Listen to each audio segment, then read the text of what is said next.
antebellum lifestyle that you saw on the plantations of southern United States. In other words, we don't have these areas where you have the master and all these indentured servants running around with their families. Number one, it doesn't fit the narrative. We're wandering the wilderness. We don't have a piece of land to begin with yet.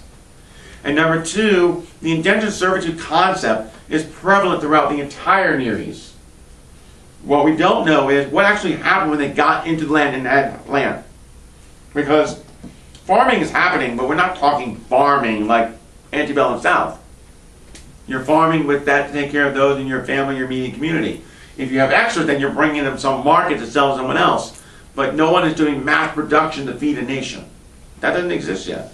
So it begs all this kind of question of why you need all these people. Because you don't need that many to herd your flock. Alright? So for the female slave, the entire point of the law is that she must marry a member of the household, and the problems arise when something gets in the way of this. Meaning if he marries another woman. Because while you want to keep her whole, she is slightly damaged goods. Because she was no longer part of her father's household. And that makes the problem. Okay? But Deuteronomy goes out of its way to make the law applicable to both of them. And so that the idea is to do likewise. Now, Deuteronomy is later. Maybe the law changes that, you know what, this is not working. We need to find a more, quote, humane way. So when she's done, she's free to go too. We don't need to put her in a precarious position. Now, reading Deuteronomy in light of Exodus. It looks like the law in Deuteronomy is reacting to the law in Exodus, which makes sense. But that does not mean that they necessarily disagree. Instead, Deuteronomy corrects an omission in the laws of Exodus, which treats a prototypical case of a male slave, and then a very particular type of a female slave. The dependent daughter who is sold by her father for purposes of marriage, either to the master or to his son. Exodus does not treat a normal type of female slave, namely a woman who was sold into slavery because of an outstanding debt she is unable to pay as a man is.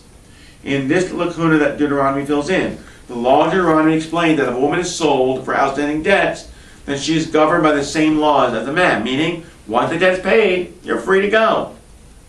The point of Deuteronomy is that the female can be sold to slavery like a male, while Exodus looks at it as an arrangement to allow daughter to be sold as maidservants to become a spouse. And that's essentially how we reconcile the text. So, you think I'm a nice person, I'm very wealthy, you intentionally go in debt to me so that you give me your daughter to pay off your debt.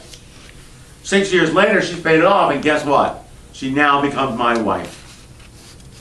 According to the Torah, I can have as many as I like. If you're wealthy, you can afford it. If not, then what happens? And that's the question. Okay? So now, it goes to different cases. I'll let you read that. How long is the service? And it says 6 years or 79 years. 49. So, 49. right? I'm sorry? 49. 49. When I say 79, 49. That's a long time. I said it, I heard it. The 6 years is based on the 7th year being a Shemitah year, or a sabbatical of the land. If you have an indentured servant and they're working for you, the premise is they're working for you at serving the land. No one is looking at maids and butlers in the true sense of the word. That doesn't mean they didn't help with the household, but it's you're doing everything. Okay? So 6 years you don't do it. As the land rests, you're free to go. If the land is resting, you get to rest. And later on, Hillel in the 2nd century in the Common Era issues a rabbinic decree that is 6 years. Doesn't matter when the Shemitah is. Because people would stop lending money in years 4 and 5 knowing they would not get the full 6 years or close to it. The Yovel is the Jubilee. So 6 Shemitah, 6 Shemitah, 7 rounds. So round 7, you have 6 years, Shemitah. Then the 50th year is Yovel. Yovel was an economical agrarian system that we cannot with absolute certainty ever tell you has ever been implemented. Shemitah has absolutely been implemented. Shemitah means that the land rests. You can harvest from the land, but you cannot till the land. So every 7 years, when it's a Shemitah year, happened a couple of years ago, when we get etrogim from Israel, it will say Shemitah was observed, or the etrog came from a non-Shemitah field, meaning they come from Israel. Shemitah today only applies to the land of Israel. Do they rotate the Shemitah so not every crop So is some raised? places, let's say for sake of argument, they have 7 acres. Acres 1 through 6 will be worked, acre 7 will let rest, and each year another acre rests.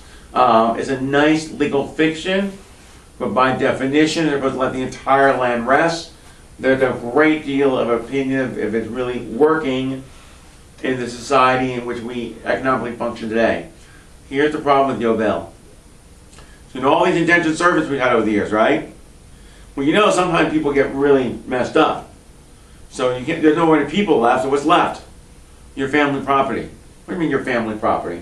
You know, the Gadites, the Naphtaliites, the Asherites, the Danites. Meaning, your tribal land that descends back from one of the 12 would then get traded to another tribe so that they would give you sustenance to take care of you. The Yovel was a giant mulligan, to use the golfing term. Everything goes back to their original owners. By law, in the state of Israel today, you don't own land. You get to obtain a 99-year lease. Because as a common nation that the land belongs to the people of Israel, that goes back from the early foundation of the state. And the other piece of it is because the land does not belong to us, it belongs to God. So you have to, when it belongs to God, of course, what's the question? Who's making the least famous to whom? All right, we'll deal with that later. But the point is that you may own the house, but you don't own the land that it sits on. When I was growing up in Texas, when you own property, you only own the, usually on the average, of no more than a foot of the topsoil. Someone else owns the mineral rights below it. And that's all part of the oil rigs and stuff like that. The reality is most places they're irrelevant because there's no oil there. But other places it's a big deal. We could have made some money when we had a oil problem on our land. You could have, yes, you could have. Okay. So anyway, so for most indentured servitudes, we believe it is only the 6 years, but there is a statement in Leviticus that implies that it could be only to the Jubilee year. This concept is not unique to us alone. Other cultures had the same thing, but they didn't call it the Shemitah or the Yovel, aside from the Hebrew. When a new leader came into power, a new king, everybody who was incarcerated by the previous king usually got to go free because they didn't violate anything against the new king. Or, unfortunately, if you had a despot coming in, everybody who was in the dungeons were eradicated. Whoever it was. Okay? Is there a definition for Yovel? Jubilee. Okay. Okay? That's Leviticus chapter 25, I believe. And maybe here I need to notice It's it. Behar. That was. I'm sorry? It's Behar. Thank you. And you know the text because you've seen it on a big cracked bell in Philadelphia. That was. Let freedom be My proclaimed Bible. throughout the land. So was That's right. that, Happened on mitzvah. That was the open I embassy. think Alexis too. Yes. Was So that why there's a Alexis? reason why we have slavery in the ancient Near East? Let's see, Mesopotamian background. The Bible contains few legal texts. It meant to be a slave. Our knowledge is only skeletal, especially when compared to other knowledge of Mesopotamian social reality. Is that wife slavery, a daughter may be sold by her father to work and then be married to her new household. We talked about that already. There's debt slavery 1.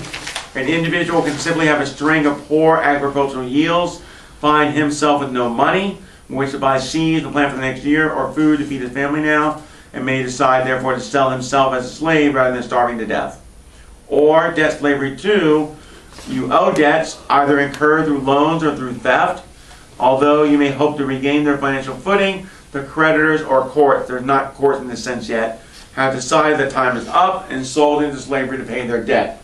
So debtor's prison, which comes later, this was the form of it. We had no prisons yet. And so you were held accountable for your resources. That's all. All right. So And then we go into detail, everything that I just told you. And I'll let you read that on your own. So what is it what I'm trying to tell you? Go to the page where it says conclusions.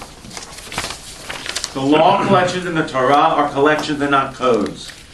As such, none of them are comprehensive, and they particularly overlap. This is reminiscent of the position of Yecheskel Kaufman, who argued that the law codes were all independent crystallizations of a common legal tradition.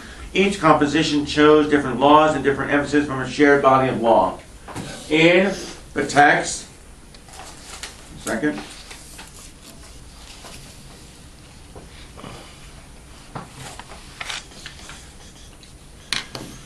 There is evidence that the code of the great king Hammurabi of Babylon from the 18th century before the Common Era, which would be approximately 5 centuries before Moses. Hammurabi had his laws incised on a tall black monument and erected inside a shrine. He sought to impress the gods with how responsibly and fairly he had been governing the land that the gods had placed in his charge. He was serving the gods of Babylon. Whereas we serve God, and we're in this covenantal relationship. So the idea that God is our sovereign, God is our regal, and God takes much special pains that remind us, even as human beings, we must consult God's laws. So much so in Deuteronomy, we're told that the king must have a copy of these laws by his side, meaning the Torah. Okay? And so therefore, the people cannot remain in the land that will be called Israel until they accepted the laws of God. So Jacob's name becomes Israel only after wrestle with God. In order to ensure that Israel will accept the laws, God places the Israelites in a position of indebtedness. So we are the indentured servants. God creates a famine and therefore forces Jacob and his sons to descend to Egypt, where they are enslaved. Then God liberates them magnificently by hardening Pharaoh's heart and extending the number of plagues to Egypt to 10. We get the most powerful experience of the Sea of Reeds, and we get food and water in the wilderness, as well as manna and quail, and we get to Mount Sinai, and we will now be God's children. What's the first commandment? I, the Lord your God, led you out of Egypt to be your God. I, the Lord, am your God. So Jewish law is either God told us what to do, but we didn't listen, or God will serve us as long as we serve God. Now, from a theological perspective, there's all kinds of issues. I know that. But I'm just talking simply by looking at biblical law and how it really functions. The rabbinic interpretation is, well, you really want to follow this law about not boiling a kid as mother's milk? Here's what you do. You train a guy with a really sharp knife. You make sure you have dairy and meat in separate hours of the day with separate dishes, separate somewhere, and all this other stuff. That's rabbinic. Biblical is, don't boil a kid in his mother's milk. That's it. Because God says so. Again, that's it. Do not mix wool and linen. Because God says so. Okay? Those laws we call chukim. We just don't get it. We don't know why they're there, but they're there. Versus mishpatim is do not murder. Okay, we kind of get that one. Do not steal. We get that one. When we say do not steal, what does it mean? Don't take something that's not yours without permission. And that includes something physical object to plagiarism. It goes everything in between. Okay? For 2 weeks from now, do you guys have a book or you don't have a book? I have a book. Alright, so we're going to the next section. I'm going to skip the poetry for now, because it's not my thing. And besides the fact that I have time struggling with it, I'm honest. We're going to start looking at Talmud. Meaning, what is it? Why is it? Why do we have two of them? We have the Jerusalem Talmud and the Babylonian Talmud. Why is the Babylonian Talmud considered the right one? And how all that happened. So the chapter's called Talmud? Just Talmud, yeah. Pretty straightforward. Chapter 2. Do not worry about getting it all done in the next 2 weeks. Okay? Chapter 2. I will give you a real Talmud page. I will give you a sample one that's been totally mapped out, but I think there's a sample in the book. It's been a while since I've seen that one. And so they have a sample page in there, but I'll show you a bigger one. And all the glossary and the language. What I was looking for, if they had the cheat sheet. They do. In the book, it's really tiny here, but they have the cheat sheet showing you the diagram, but I'll show you a living one where all that happens. A little more fluid than a blank diagram. What do you need to know about the Talmud? So, we just looked at a document that eventually got written down in the 6th century before the Common Era, 500 BC. Now, it's called the written Torah for a reason. It got written down. And whatever the narration was is what made it. I want you to know, though, that the narration was still going on when it was written down. Because the 5 books only take us from creation to the return, creation until they got into the land, to the first Commonwealth. But the moment being written down, they're in the process of returning to the land from Babylonian exile, which would be the entirety of the Hebrew Bible, which is creation to the return of Babylonian exile. The prophetic books are being closed, canonized, written at the same time that there's right before Jesus, around there. And then the third section is the same time the New Testament writings are happening. And there's a great deal of debate that maybe perhaps both sections are happening at the same time. The Talmud is happening also behind the scenes. Because all that stuff that's written, and it says, maybe something obscure, do not remove a mother bird from the nest in the bush, or something like that. I'm paraphrasing. What does that mean? So the Mishnah, the teaching, that's what Shana, L'shinatam, as you shall teach them to your children from the Ve'ahavta, and the oral tradition is going on, supposedly in the Great Rabbinic Assembly, the Sanhedrin, Rabbi Judah and the other 71 disciples, so to speak. And then they then take it to the academies where there's the learning. That Gemara. So you have the teaching and the learning. Mishnah and Gemara together make Talmud, which means to study. Torah. People erroneously call it the law, not that. The word Torah means the instruction or the teaching. Because that's what it is. It's an instruction on how to live your life, with a story attached to it. Think of it as a fable, but don't take it the same way. Because not every story in the Torah has a moral conclusion. Sometimes it's a story of a people so we understand how their journey happened. How we got to where we got to. And I think that's why it works, because, again, you may not like the fact they're dysfunctional, but we can relate to some of these people. We're like, oh wait, they're just like my family. Thank you all. So again, 2 weeks time, so today is the 11th, so it'll be the 25th, is that right? Yeah. This works out. We're going to do it for January, February, March, and then we'll reevaluate. I'm hoping to get it back to Sunday for next year. I just got to rearrange some things. So, thank you. Thank you. Y'all have a good night. No, I'm just looking at the camera. Did I send you the link? Did I post it? I'm sorry? Did I send you a link to the video? I don't think I got it. Okay. I probably got stuck on what to do with it. YouTube, Lou?